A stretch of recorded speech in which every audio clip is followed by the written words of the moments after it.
Hi, I thank you all for joining us today. We are starting our initial introduction to PBC Warriors, and my name is Takoya Bina, and I am so fortunate to be joined today with Miss Jacqueline McFee, who's the author of 11 books, and one book in particular that she's going to be mentioning today in our interview is PBC and Me, and discussing her PBC journey and how it relates to other members of the PBC community and what she's discovered in the process. Thank you so much, Ms. Jacqueline, for joining us today. I am so privileged to have this opportunity to speak with you and learn more about your journey. And I'm sure everyone else who's watching will be very happy that they were able to experience your story as well. Thank you for having me. It's actually a surprise and a pleasure, actually. So we have a short while in order to dive in. So I guess the first thing that I want to discuss is why you decided to share your PBC journey with the world. I'm very open with when it comes to my health condition, but PBC is the one that really, I guess you could say, rocked the boat. When I was diagnosed with PBC, or when I finally got a name to my illness, I've never heard of PBC. And I'm like, what is PBC? And let's just say my liver function tests have been abnormal for over 35 years. And we've had doctors look into it. I've had multiple explanations why it's happening. Oh, it looks like you may have come in contact with hepatitis A at one time, or it's fatty liver disease, or I had so many different explanations as to why my liver functions were so high. However, I didn't take it seriously because they were very nonchalant about it, as if it was nothing. So I just went along my way, until one of my doctors, can I mention his name? Because I'm very grateful to him. One of my doctors, Dr. Brandon Still, and he kept saying, I need you to look into this. I need you to look into this because this is concerning. And I'm like, oh, but it's been like that for years. And he goes, you're a young woman. I don't want to lose one of my patients. Can you at least go in, see a gastroenterologist, and let's get to the bottom of what's going on? I said, okay. And I mean, I felt fine. But I said, he's not going to stop nagging me until. So I went to the gastroenterologist, and the gastroenterologist, when they did their scans, they told me that I had cirrhosis of the liver. And he said it could be because of the high cholesterol. I said, well, my eating habit is not that. And he goes, it could be hereditary, so let's send you to a hepatologist. And I said, even if it's not, if something goes wrong because you have the disease, you have cirrhosis of the liver, at least you will be on their waiting list. You would be on the list for a liver transplant. I said, okay. I was like, liver transplant. Anyway, I did see the hepatologist, and he was very concerned as well. And he decided to do a biopsy of my liver. And then that's when I found out that I had PBC, primary biliary cholangitis. And I was like, what is primary biliary cholangitis? I went and I did some research on it, and it says that it mostly affects Northern European women and Western women in the United States. And I'm like, okay. So I happened to get a rare genetic disease, and I started to think back as to who I may have gotten it from in my family. My father is half Scottish, so I'm thinking maybe it's on his side, because it did mention that most of the people with it are European women. And so that's what made me decide to really go look and dig further in, because I've never heard it before. And they said it was a rare genetic disorder, but why have I was just told I had PBC, but never given any information on it, and I needed to know what was going on in my body.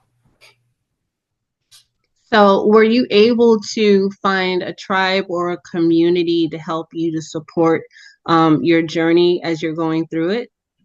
Not in my personal life, but on social media, because I wanted to understand more, which is why I started jotting down what was going on with me.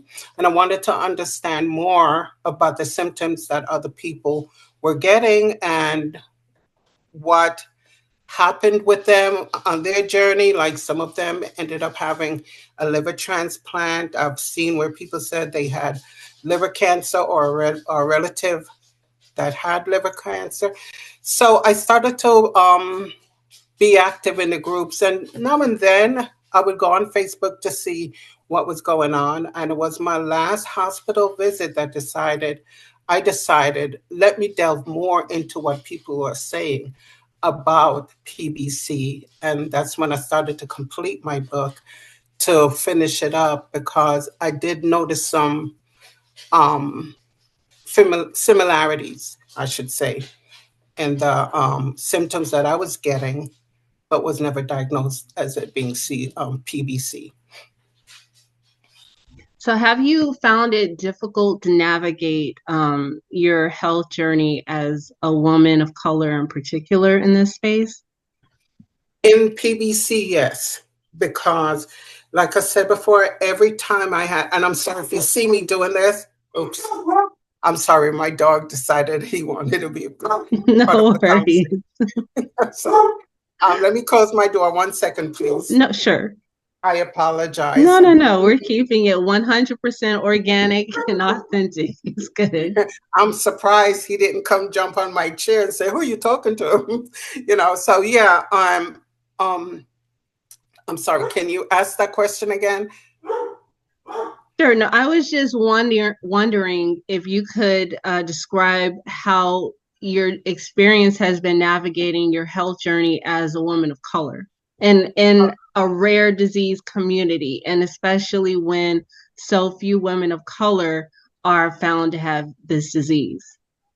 Well, what I have found out is just like what happened in my scenario, I was being misdiagnosed. And what I found out is that it's not so much that it's very rare in Black communities, it's really because of disparities. And Black women tend to have a higher percentage of illnesses like heart disease and hypertension that white women, and I don't want to make this about color, but technically that's what is really going on, is that we have a higher incidence of being diagnosed with hypertension. And so when we get a I'm sorry, I do get brain fog, and I found out that is part of PVC as well. Yes. So it takes me time, because again, I was always saying, "Oh, it's my age, it's my age." I found out also that this is a part of my PBC. They were just saying, "Oh, you have high blood pressure. You have to take in less salt. Oh, you have high cholesterol. You have to watch what you eat." But each of those are also symptoms of PBC, but no one is telling me that, because I put it in my medical notes. Whenever I go to a doctor, I have PBC, and no one ever said, "Well, your PBC may be related to the heart condition you now have," even though I have um, heart heart disease on my mother's side of the family. It's usually like heart failure. Whereas I had an double bypass heart surgery, and that was due to blockage, which is also um, causes that CAD, they call it coronary artery disease. Actually, PBC increases the risk of coronary artery disease. So therefore, these women are being told that this is what you have, without them looking further and looking into the lab results and say, "Well, yes, you have heart disease, but I see other things that are concerning. We need to look deeper into this to see if it's anything more." So I think that's one of the reasons why the percentage is so low in the Black community and the Asian community, especially, and indigenous people, is because of misdiagnosis. So is that something that you would like to see change within the Definitely. healthcare system? Definitely. I have nieces and nephews, but not because I have nieces and nephews. I have friends, you know. And when I told them I have PBC, they're like, P what? Yeah. I said, you know, that arthritis you have and that high blood pressure that you have, it may be because of PBC. You know, it actually affect different organs in your body. You know, it's nothing like multiple sclerosis, but it does affect different organs in your body. And I think they need to do more research. Actually, it's more research that they're doing that they found out that the numbers may be low, may be higher Mhm. in the women of color communities because of the misdiagnosis. What other changes would you like to see happen in the PBC community within the warriors, within the advocates, and the Yeah. allies, the medical industry? What changes would you like to see personally happen? I would like to see, especially in offices and like the primary care physicians or gastroenterologists, I would like to see more pamphlets out on that disease because it's kind of like it's a slow progressing disease that will take years to do damage. And in my case, I had already stage 4 cirrhosis, whereas they knew something was wrong 30 something years ago, but Mhm. no one ever looked into it. No one ever educated me about it to see, okay, maybe we need to inform you so you can be aware of this, because I love to do research.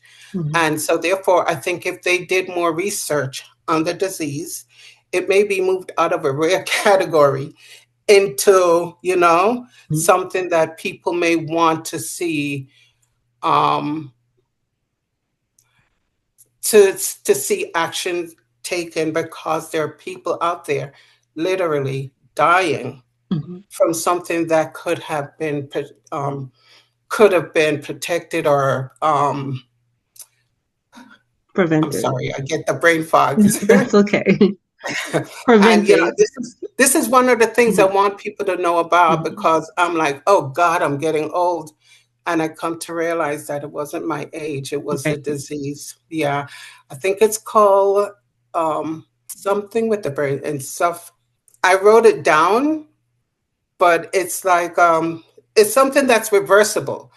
It is reversible. The brain fog that you have, that you forget names or you forget words, and it's not like Alzheimer's or anything, but because of the toxins in your body that actually will cause you to do certain things that you normally don't do, that you would probably say, oh God, it's in my age. You know, I'm getting old, so I can't remember what I'm saying. It really has a lot to do with PBC. And there's so much that we need to let people be aware of. So that way, if they see these symptoms and they see that their blood work is normal, is abnormal, they could say, well, I've heard about this disease that attacks the liver that can actually cause to cirrhosis of the liver or liver cancer or bile duct. Can you test me to ensure that this is not what I have? Because understanding what PBC does to your body and knowing the signs and the symptoms, being educated about it, you could be your own advocate and just say, well, I need you to test me, make sure I don't have this disease, or it's not something that runs in my family, because it could shorten your life or it could prolong your life depending on how you go about it. So, going back to your story, PBC and Me, what do you want the readers to get out of your journey when they finish reading it? I want them to see how it affected me, how social media helped me understand my disease, how it impacts my family, how it impacts my love life. You may be with someone for 20 years and they know you, they'll stay with you. But some things that go through your mind, like, okay, here I am now. I'm going to be open. I'm 60 years old. So I say to myself, what if I didn't have certain people in my life? I like to be open with my relationship and say, I have this illness or that illness, because I don't want somebody to say, I don't want to be with you because you have too many problems. I want to know that somebody's going to be with me because they want to be with me. So I sit there and I think, okay, do I want to start dating knowing that I have all these illnesses? How do I come out and tell this person that I have all these illnesses? Are they going to be compassionate, or are they going to say, hey, this isn't for me? So before emotions get in, I think about that. I think about how it's going to impact my sons, how it's going to impact my niece and nephews, and when I tell them what's going on with me, especially that I'm seeing an oncologist, because PBC increases your risk significantly for liver and bile duct cancers. So there's a lot of things that I have to think about now. And I said, what if I go into that stage where I'm going to need a transplant? At my age, with other multiple autoimmune illnesses that I have, I don't think it would be fair to say I'm going to take a good liver for somebody that a younger person could get and extend their life 20, 30 years, where I may only get 2, 3, 4 years out of that.